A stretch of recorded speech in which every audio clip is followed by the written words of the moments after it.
Hey, welcome. Today we're going to dive into a really fascinating 2,000-year-old metaphor for understanding our own minds.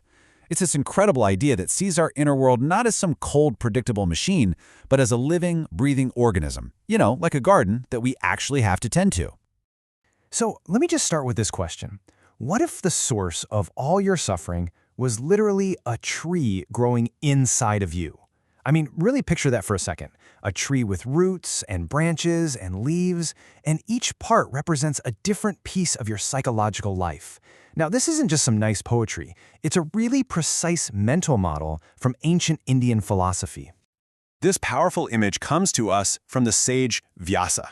What he's doing here is basically laying out a blueprint. He's suggesting that our suffering isn't random at all. It actually has a structure, it has a source, and it grows from one single seed, delusion.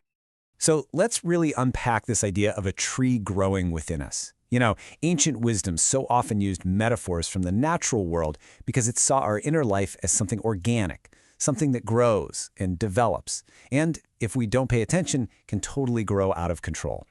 And this internal structure, it has a name. It's called the Kamadruma, which literally translates to the tree of desire. But it's about way more than just simple desire. This tree is a complete map of how our negative patterns get formed and how they keep themselves going. It's basically an anatomy of our internal struggles. So how exactly is this tree built? What are its different parts? The text gives us this incredibly detailed breakdown, so let's take a look and deconstruct this thing piece by piece.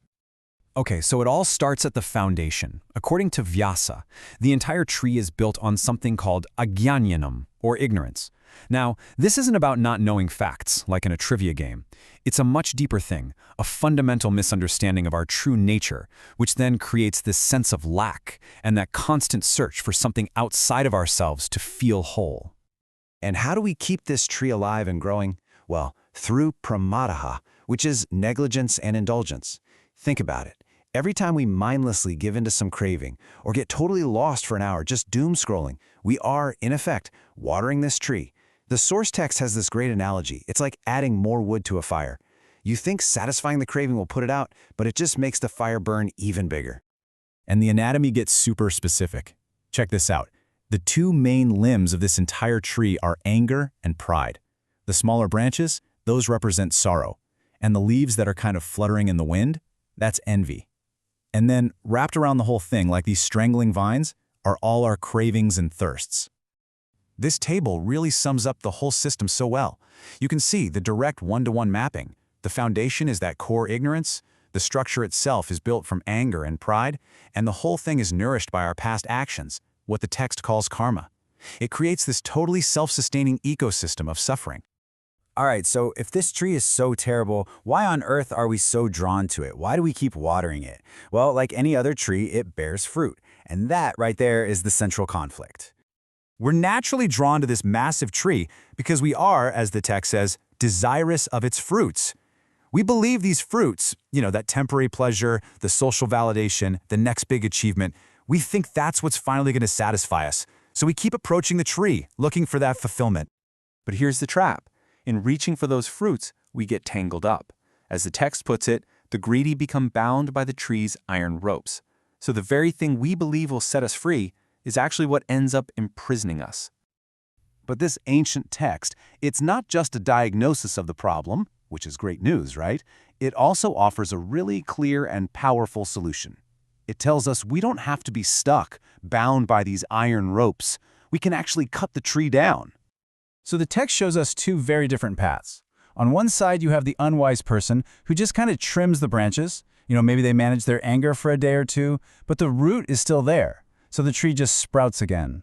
But on the other side, the wise person doesn't even waste time with the branches. They go straight for the root, uprooting the entire tree to achieve a final end of sorrows.